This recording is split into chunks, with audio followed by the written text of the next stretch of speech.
Maka sesungguhnya sangat tidak pantas adanya putus asa di hadapan beliau. Tidak pantas, sama sekali tidak pantas. Wong beliau membuka diri seluas-luasnya, lebih luas dibandingkan dunia dan akhirat, kok masih ada orang putus asa?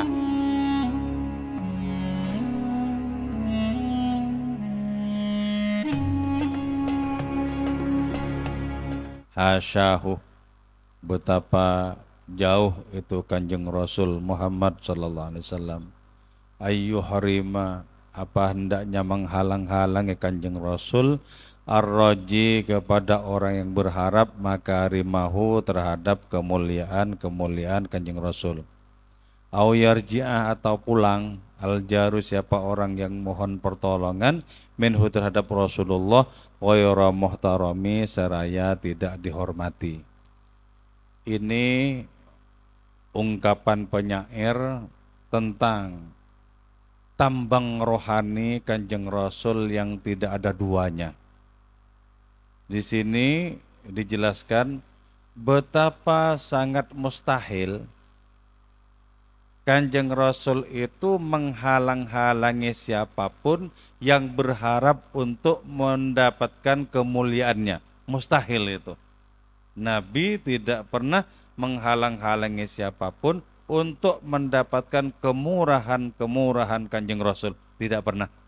Artinya adalah bahwa Kanjeng Rasul itu senantiasa terbuka bagi pengharapan siapapun.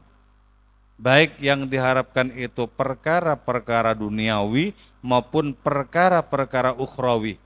Beliau selama 24 jam terbuka untuk keluh kesah siapapun.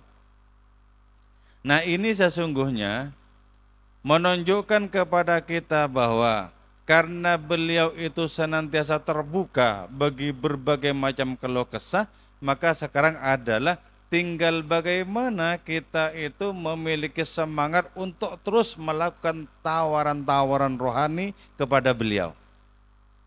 Karena beliau senantiasa terbuka, baik di masa hidupnya maupun setelah wafat, tetap terbuka untuk siapapun.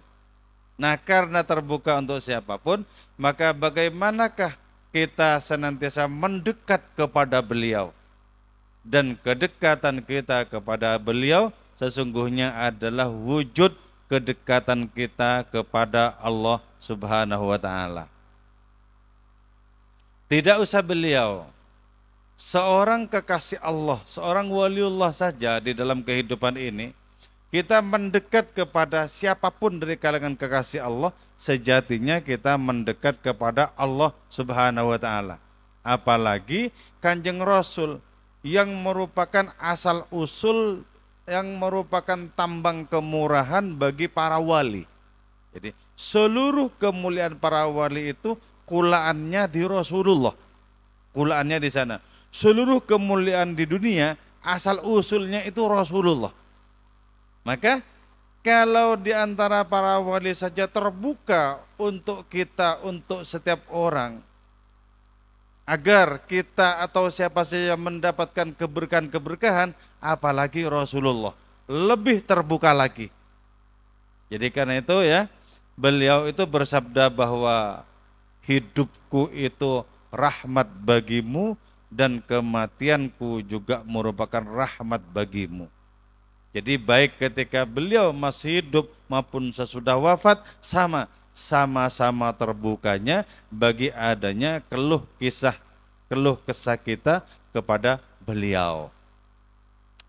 Jadi karena itu, karena tidak ada pengharap manapun yang kecewa, maka tentu saja kita menjadi bagian yang berjejal-jejal di antara para pengharap terhadap kemurahan Kanjeng Rasul.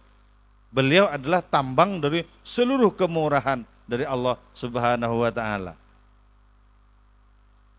Terus tentu saja juga setiap orang yang memohon pertolongan kepada beliau tidak ada yang kecewa.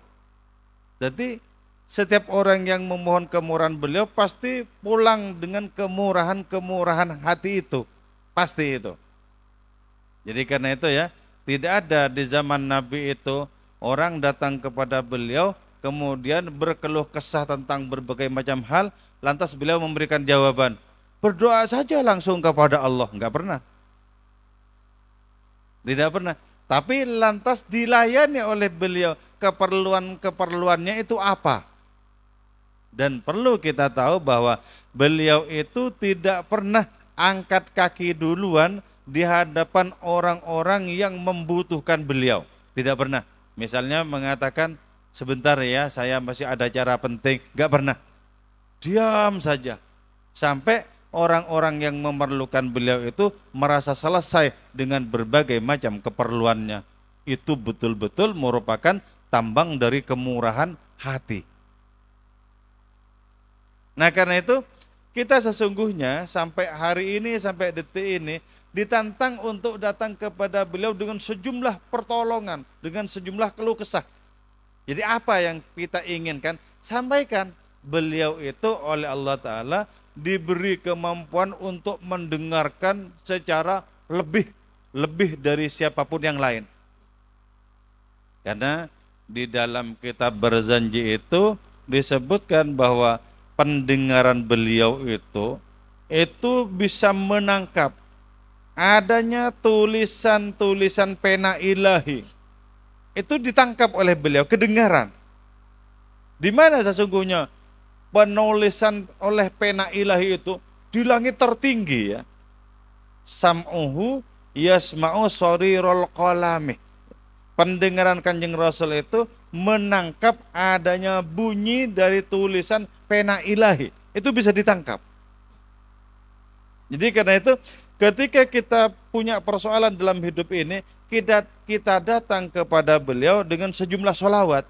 Baca sholawat dan katakan, hajatku ini. Itu beliau itu bisa mendengarkan. Bisa mendengarkan. Kenapa seperti itu? Karena beliau itu sesungguhnya merupakan prototipe dari kehadiran ilahi di muka bumi dengan sangat nyata. Jadi oleh Allah Ta'ala diberi kemampuan berlebih untuk menangkap suara-suara hati orang-orang beriman. Itu dikasih kelebihan oleh Allah Ta'ala seperti itu. Sam'uhu yasma'u sarirul qalami. Basaruhu ila sab'i tibaqi thaqib. Penglihatan Kanjeng Rasul itu bisa menembus 7 lapis langit. Ditembus itu. Jadi kalau cuma dari Madinah ke sini misalnya, itu sangat sepele bagi beliau ya. Wong tidak usah Kanjeng Rasul Muhammad SAW, Sayyidina Umar saja ketika khutbah Jumat di Masjid Nabawi di Madinah sana, itu bisa melihat pasukan umat Islam yang ada di Persia. Padahal jauh itu, berapa ratus kilo, jauh sekali.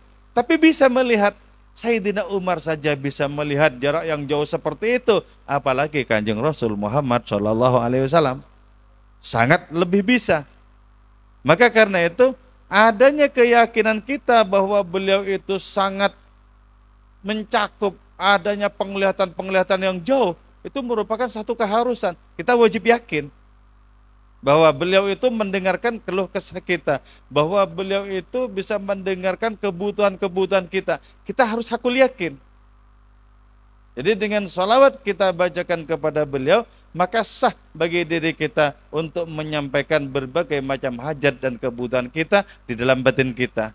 Jadi assalatu wassalamu alaika ya Rasulullah. Sampaikan hajatnya itu apa. Sampaikan kepada beliau. Nah, kalau suatu saat rohani kita itu makin bagus ya, setiap kali kita membaca sholawat, maka setiap kali itu pula kita merasa berhadap-hadapan. Jadi ketika membaca as-salatu wassalamu alaika ya Rasulullah, sholawat kita itu seolah ditangkap langsung oleh beliau. Ditangkap langsung oleh beliau. Nah, ciptakan keyakinan yang seperti itu. Kalau keyakinan kita itu makin lama makin kuat, kita pada akhirnya akan merasakan bahwa yang terdekat dari seluruh makhluk itu adalah Rasulullah Muhammad SAW. Sampai dirasakan yang terdekat. Nah, kalau kita merasakan beliau yang terdekat dengan diri kita, maka tidak akan pernah ada kegundahan di dalam batin kita. Nggak akan pernah. Kegundahannya itu akan diserap habis oleh Rasulullah Muhammad Shallallahu Alaihi Wasallam. Jadi sholawat itu bisa untuk menghilangkan kegundahan. Kita gundah apa? Misalnya, kita baca sholawat itu bisa menghilangkan kegundahan. Kita mengalami kegalauan, kegalauan seperti apa? Itu bisa lenyap oleh adanya sholawat kepada beliau. Karena itu sholawat itu memiliki ribuan fungsi. Fungsinya apa? Tergantung yang membacanya, niatnya seperti apa.